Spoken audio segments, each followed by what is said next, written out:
"You wouldn't dare!" she screeched, her voice hitting a pitch usually reserved for dog whistles and smoke alarms. Mrs. Kravitz, president of the Sunny Meadows Homeowners Association and self-appointed guardian of suburban mediocrity, was practically vibrating on my newly installed patch of imported white sand. Her finger, bony and accusatory, trembled as she pointed at the tallest of my new acquisitions, a 20-foot queen palm currently looking rather bewildered by the distinct lack of ocean breeze here in central Ohio. I leaned against the slightly too small tiki bar I'd assembled yesterday, taking a slow sip of my lukewarm coffee. "Dare what, Agnes?" I asked, keeping my voice deliberately calm. It drove her nuts. "Improve my property value? Add a touch of the exotic? Give the local squirrels a climbing challenge they won't soon forget?" Her face, already flushed, deepened to an alarming shade of puce. This travesty. It's against regulations. It's un-Ohioan." "Is it?" I mused, glancing around my front yard. 3 majestic palm trees, varying in height, now dominated the space where my beloved oak tree once stood. A scattering of plastic pink flamingos stood sentinel near the sidewalk. The tiki bar, admittedly looking a bit lonely without any rum, completed the picture. "Seems pretty Ohioan to me now. It's my Ohio." This whole saga, this descent into tropical madness, hadn't started with palm trees. Oh no. It started, as so many suburban conflicts do, with something far more mundane. A tree. My tree. The air smelled like freshly cut grass and charcoal grills. I was parked in my favorite lawn chair, strategically positioned under the sprawling canopy of Old Man Oakley, the magnificent pin oak that had graced my front yard since long before I bought the place. Seriously, this tree was a landmark. Kids climbed it, birds nested in it, and on hot summer days, its shade was the best darn air conditioning money couldn't buy. It was perfect, solid, dependable. Everything Sunny Meadows claimed to be, but actually wasn't. I took a long drag from my iced tea, the condensation dripping onto the patchy grass below. "Best spot in the whole damn neighborhood," I muttered to myself, feeling a rare moment of suburban contentment. The biggest problem I had at that moment was whether to get up and grab another beer before the sun went down completely. Life was good, simple, uncomplicated by, say, the sudden appearance of tropical foliage.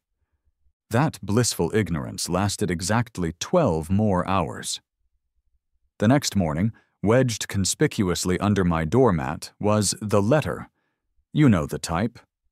Crisp white envelope, official-looking HOA logo in the corner, addressed not to Doug Miller, but to current resident. Impersonal, ominous. Inside, nestled amongst paragraphs of bureaucratic jargon and passive-aggressive pleasantries, "We trust this letter finds you well," was the bombshell. Old Man Oakley, my leafy companion, my shade-providing sentinel, was apparently a menace, a rule breaker, a violator. According to Section 7, Subsection B, Paragraph 4 of the Sunny Meadows Covenants, Conditions, and Restrictions, a document I was pretty sure no one had actually read since 1978, tree limbs were not permitted to overhang the public sidewalk by more than 6 inches. Apparently, one of Oakley's lower branches, in a brazen act of arboreal rebellion, extended a good 8 inches over the concrete path. The horror. The letter politely, yet firmly, informed me I had 14 days to rectify the situation, which was HOA speak for "chop down your beautiful tree, peasant." Failure to comply would result in fines, liens, and possibly public shaming at the next potluck. I immediately called Bob. Bob's my best friend, my confidant, my partner in occasional stupidity. He's the kind of guy who listens patiently to your rants, and then offers advice that's usually terrible, but always entertaining. "Are you kidding me?" I yelled into the phone, pacing my living room like a caged tiger. They want me to cut down Oakley because of 2 inches. 2 inches? Bob chuckled on the other end. Sounds like a personal problem, Doug. Not funny, man. This is tyranny. It's tree fascism. Okay, calm down, Bob said, though I could still hear the grin in his voice. It's probably just Kravitz on one of her power trips. Go talk to the board. Reason with them. Reason, right. Like reasoning with a flock of angry geese. But Bob had a point. I had to try. The HOA meeting was held, as always, in the clubhouse basement, a windowless room smelling faintly of stale coffee and regret. Agnes Kravitz sat at the head of the folding table, flanked by her board members. Brenda from accounting, who always looked vaguely disappointed in everything. Gary, a retired gym teacher who still wore sweatbands unironically. And Dave, who just seemed happy to have somewhere to be on a Tuesday night. I presented my case logically. I explained the tree's history, its aesthetic value, its environmental benefits. I offered to trim the offending branch myself, meticulously measuring the 6-inch clearance with a laser level if necessary. I even brought pictures of fluffy owlets that had nested there last spring. Owlets. Who could argue with owlets? Agnes Kravitz could, apparently. Mr. Miller, she began, tapping a perfectly manicured nail on the table. While we appreciate your passion for this particular specimen of Quercus palustris. She actually said the Latin name, just to twist the knife. The rules are the rules. They exist to maintain neighborhood uniformity and property values. Uniformity? I sputtered. My house looks exactly like Dave's house, which looks exactly like Brenda's house. The only thing unique on this entire block was that tree. And how does an 8-inch overhang affect property values? Gary chimed in, adjusting his sweatband. Could impede pedestrian traffic, safety hazard. Gary, the only pedestrian traffic on that sidewalk is Mrs. Henderson walking her Pomeranian, and frankly, the dog seems to enjoy the extra shade. Brenda sighed, looking even more disappointed than usual. An exception for one is an exception for all. It sets a precedent. It was hopeless. They weren't listening. They were hiding behind their precious rule book, wielded like a weapon by Agnes Torquemada Kravitz. I left the meeting defeated, the smell of stale coffee clinging to my clothes like the stench of injustice. 14 days later, the executioners arrived. A crew of burly guys with chainsaws that sounded like angry hornets descended on my front yard. The process was loud, brutal, and attracted a small crowd of curious neighbors, including Agnes, who watched from her porch across the street with a disturbingly serene smile. So, you want us to, totally remove it? The lead tree guy asked, spitting tobacco juice near my prize-winning petunias. Stump grindin' and all? I looked up at Old Man Oakley one last time, its leaves rustling in a gentle breeze that felt like a final goodbye. I swallowed the lump in my throat. Yes, I said, my voice hoarse. Totally. The chainsaws roared to life. It felt like a physical blow. By lunchtime, all that remained was a patch of raw earth and a pile of sawdust where my magnificent oak tree had stood for probably 70 years. My front yard looked naked, violated, and I was furious. The empty space in my yard became a symbol of my simmering rage. Every time I looked out the window, I saw not just missing tree, but Agnes Kravitz's smug face. I needed revenge. Not violent revenge, of course. I'm not a monster. I needed petty, inconvenient, aesthetically questionable revenge. You gotta do something, Bob said over beers a few nights later. We were sitting on my back patio, staring at the barren wasteland that was now my front lawn. You can't let her win. I know, but what?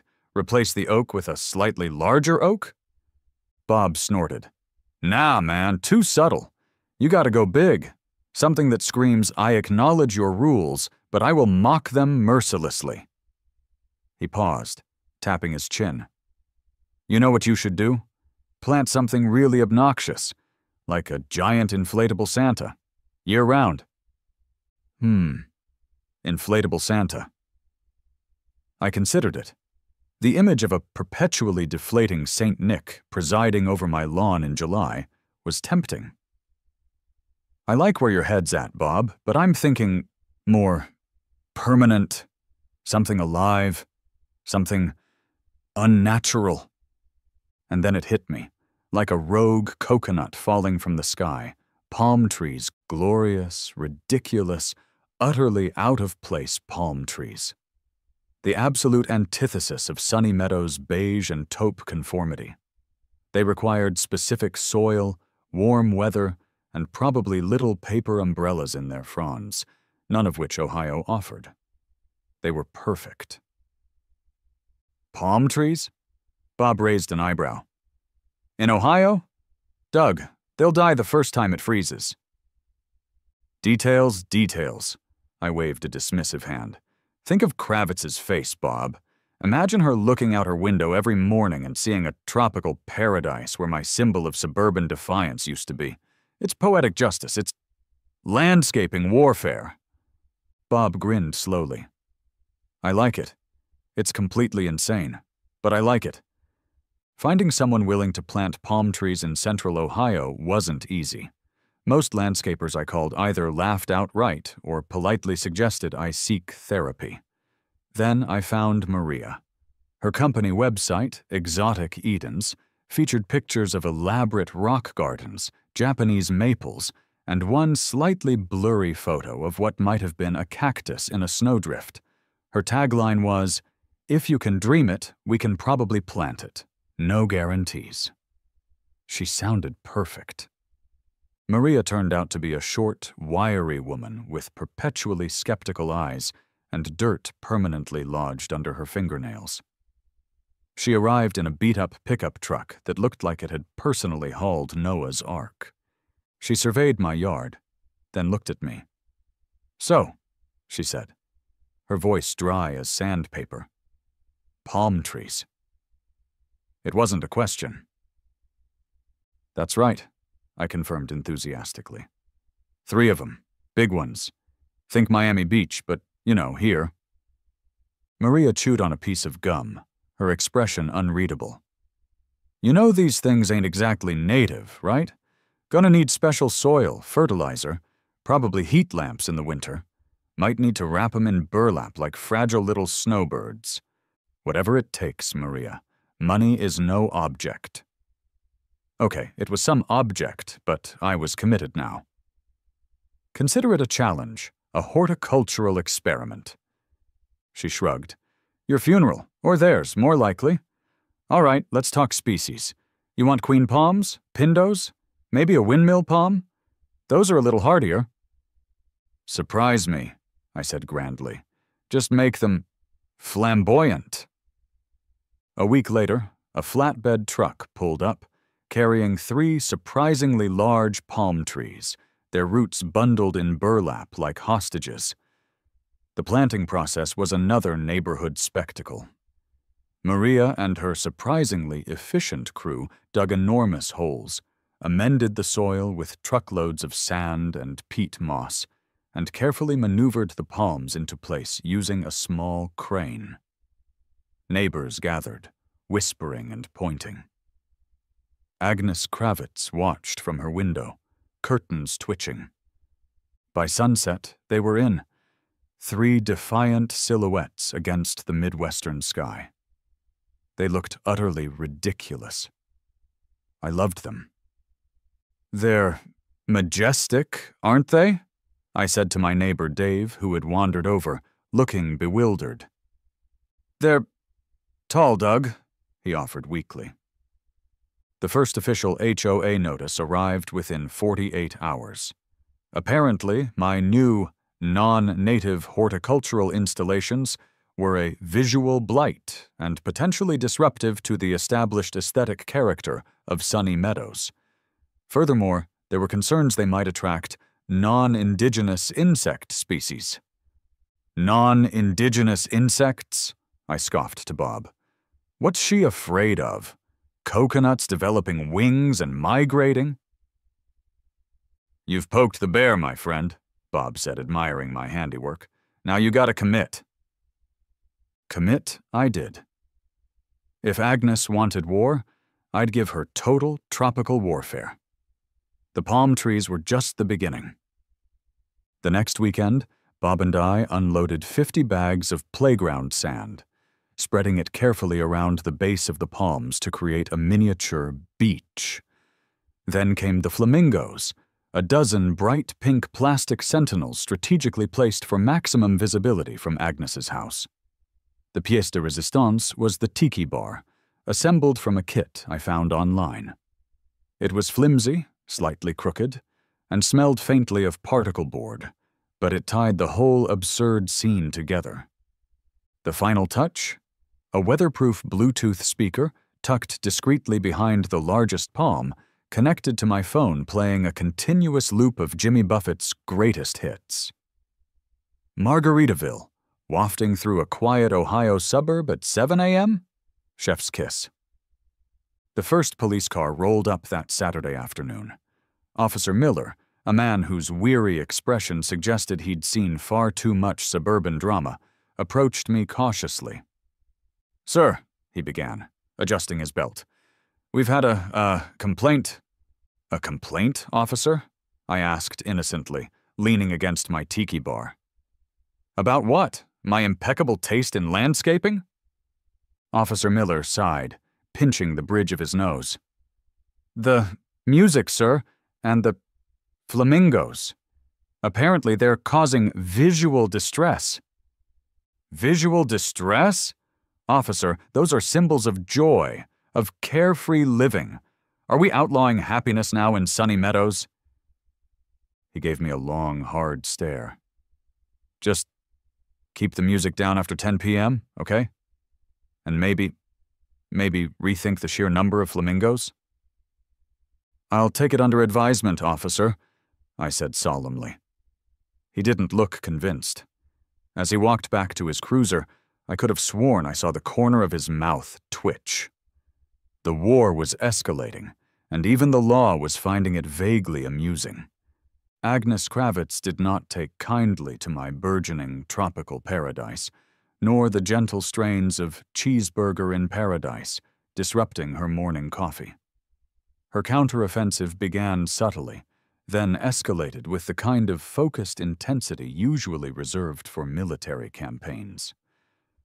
First came the flyers, slipped under every door in the neighborhood, except mine pointedly, decrying the erosion of community standards and the potential hazards of invasive flora. Then came the signs, small, tasteful signs on her own lawn initially.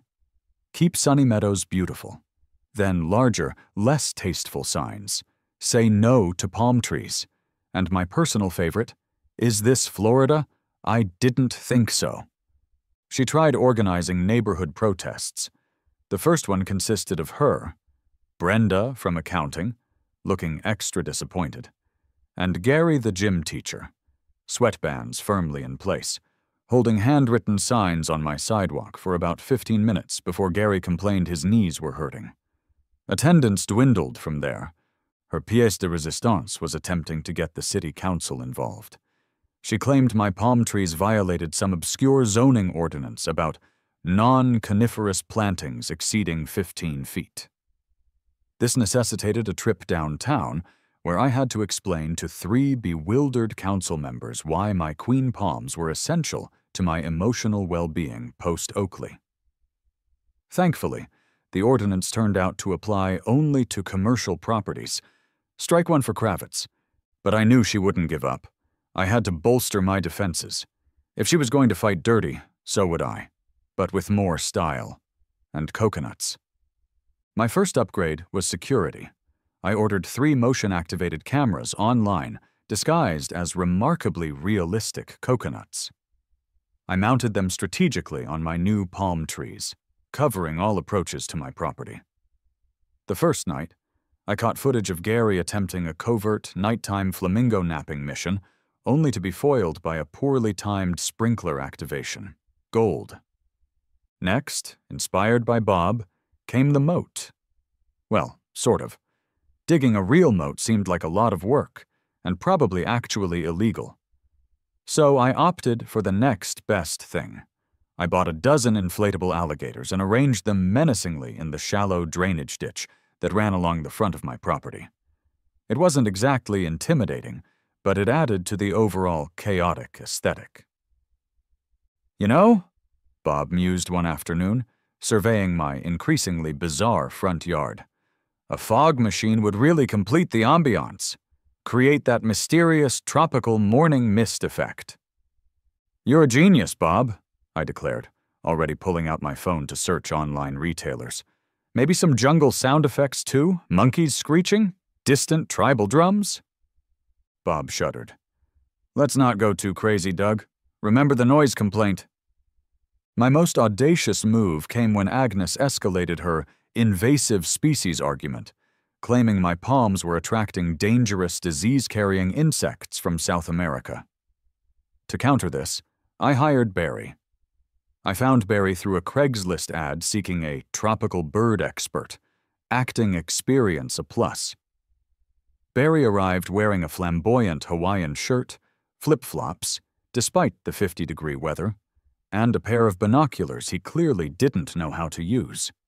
At the next HOA meeting, called specifically to address my ongoing horticultural transgressions, I introduced Barry as Dr. Bartholomew Featherstone, renowned avian consultant.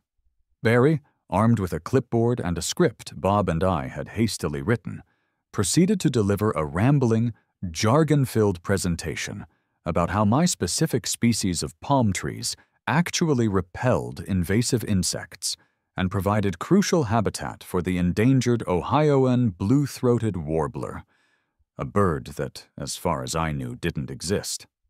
He even produced blurry photos of what he claimed were warbler nests, which looked suspiciously like old tennis balls covered in dryer lint. Agnes and the board were dumbfounded.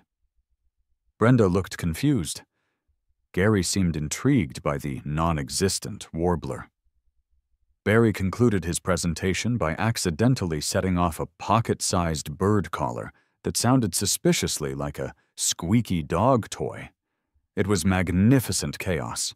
Maria, my contractor, stopped by occasionally to check on the palm's health. She'd shake her head, poke at the soil, and mutter things about pH levels and root rot. "You know," she said one day, kicking at the edge of my sand pit, "these things need a lot of water, especially with all this sand draining it away. You might want to consider a proper drip irrigation system." "Drip irrigation?" I scoffed, gesturing towards a pile of rocks I'd recently acquired. "Nah, Maria, I'm thinking bigger. I'm thinking miniature waterfall, cascading gently over these rocks into a little lagoon for the inflatable alligators." Maria just stared at me for a long moment, then sighed. "Right, waterfall. You gonna stock the lagoon with plastic piranhas too?" "Now you're talking." The local news inevitably caught wind of the palm tree war of Sunny Meadows. A reporter, a young woman clearly thrilled to have escaped covering the county fair's largest zucchini contest, showed up with a cameraman. I gave them the grand tour, pontificating on property rights, aesthetic freedom, and the spiritual benefits of tiki bars. "It's about freedom," I declared earnestly to the camera, striking a heroic pose with a flamingo under one arm. "The freedom to landscape my property as I see fit. The freedom to bring a little sunshine into this otherwise monotonous suburban landscape. The freedom," I paused for dramatic effect, "to have inflatable alligators in my drainage ditch." The story aired that night. They called me the Palm Tree Rebel. My phone blew up. Bob was ecstatic. Agnes Kravitz, I was told, nearly had an aneurysm. The battle lines were drawn, the flamingos were deployed, and the scent of coconuts, from my air freshener, admittedly, hung heavy in the Ohio air. The whole ridiculous affair came to a head, as these things often do, under the fluorescent lights of a poorly attended public meeting. Agnes, having failed with the HOA board and the city council, had somehow managed to get our dispute onto the agenda for the Township Zoning Appeals Board meeting. This was her last stand, her Alamo. Except instead of Davy Crockett, she had Brenda, Gary, and a binder full of bylaws. The meeting room was even more depressing than the HOA basement: beige walls, uncomfortable plastic chairs, and a lingering smell of disinfectant. A handful of residents, mostly retirees with nothing better to do, dotted the audience. Officer Miller was there too, leaning against the back wall, looking like he'd rather be anywhere else, probably having a root canal. Agnes went first. She stood at the flimsy podium, voice trembling with righteous indignation. She spoke of tradition, of conformity, of the sacred trust placed in homeowners to maintain a certain standard. She painted me as a rogue element, a disruptor of the peace, a man whose tropical ambitions threatened the very fabric of Sunny Meadows. She presented photos of my yard, zooming in on the plastic flamingos and inflatable alligators as if they were evidence in a murder trial. She mentioned the non-existent warblers, the phantom insects, the visual blight. It was quite the performance. She even dabbed her eyes with a tissue at one point, lamenting the loss of the once beautiful oak. Low blow, Agnes. Then it was my turn. I strode to the podium, adjusted the microphone, and took a deep breath. I didn't have a binder full of bylaws. I had something better: absurdity. Members of the board, I began. Mrs. Kravitz speaks of uniformity, but I ask you, is uniformity the highest goal to which we should aspire? Is beige the pinnacle of human achievement? I gestured dramatically. She speaks of tradition, but traditions evolve. Once upon a time, I imagine, someone probably complained about the first person to plant a rose bush instead of turnips. I talked about Old Man Oakley, not with sadness but with fondness, explaining how its forced removal had left a void, not just in my yard, but in the neighborhood's character.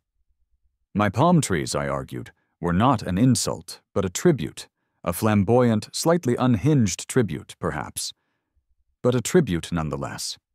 A symbol of resilience, a reminder that even in Ohio you could dream of warmer climes.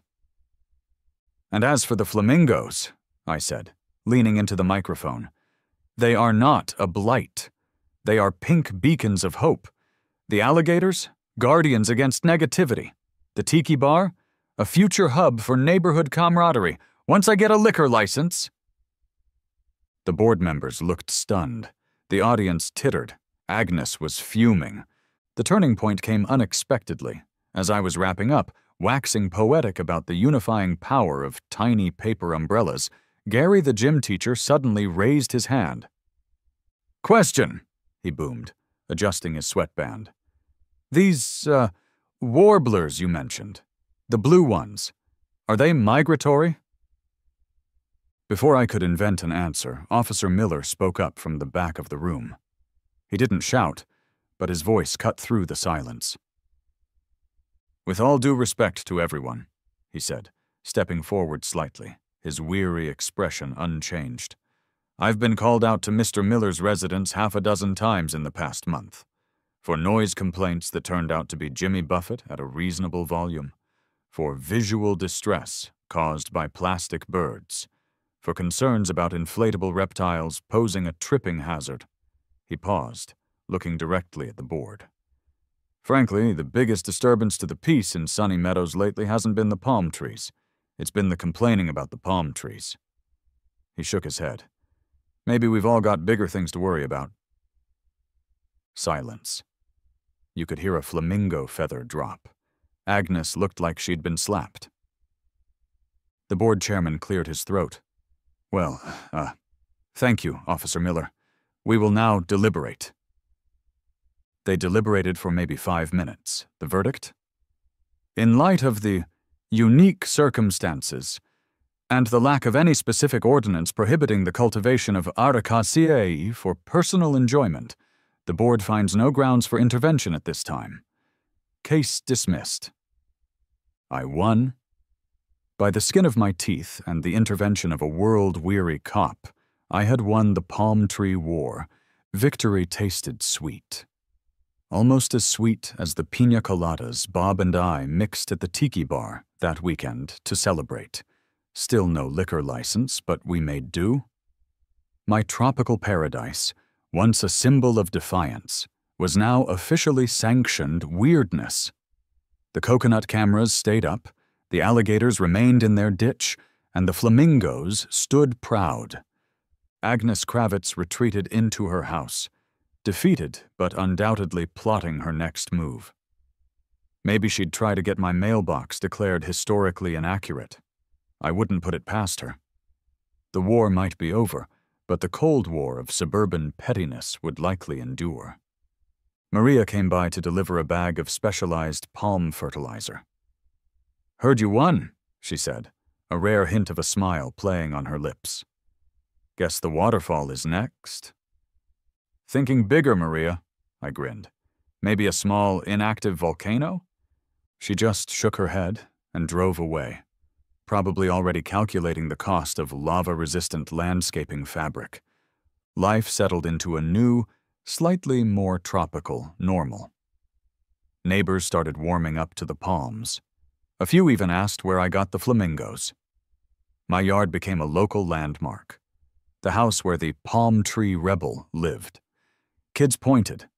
Tourists, okay, maybe just relatives visiting from out of town, took pictures. Sometimes, sitting under the shade of a queen palm, which, surprisingly, seemed to be thriving. Sipping something fruity, I'd reflect on the sheer absurdity of it all. Did I go too far?